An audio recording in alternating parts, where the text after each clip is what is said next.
Hello.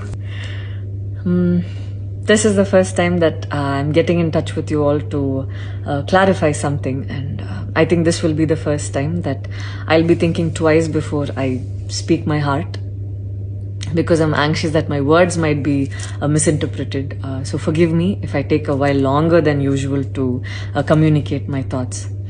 And I'd like to do this in English. In a recent interview, I was asked if I was a supporter of the left or the right wing, and I clearly stated that I believe I'm neutral, and we need to be good human beings first before we identify ourselves with our beliefs, and that the oppressed need to be protected at any cost. So further into the interview, I went on to elaborate on how I look at things, and I had quoted two references which had a huge impact on me, and which left me traumatized for days.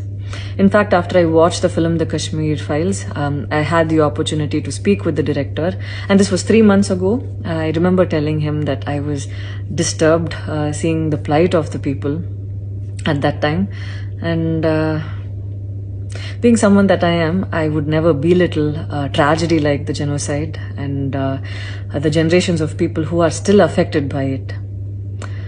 Having said that, I can never come to terms with the mob lynching incident that had taken place during our COVID times, because I remember seeing that video and being shaken for days.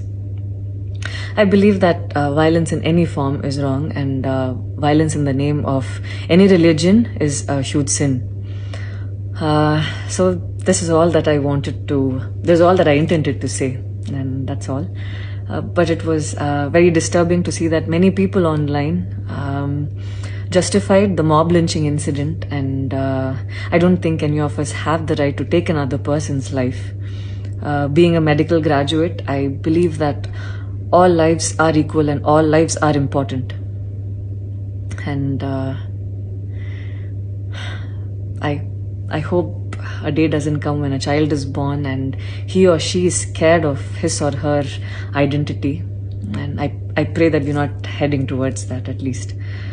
14 years of my life, my school life, I remember every day going to school and chanting, "All Indians are my brothers and sisters. I love my country and I'm proud of its rich and varied heritage."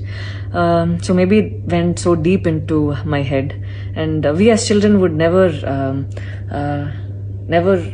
differentiated each other based on culture or caste or religion. So anytime I speak, it comes from a very neutral ground, and I was very surprised to see that whatever I had spoken was taken in a completely different way.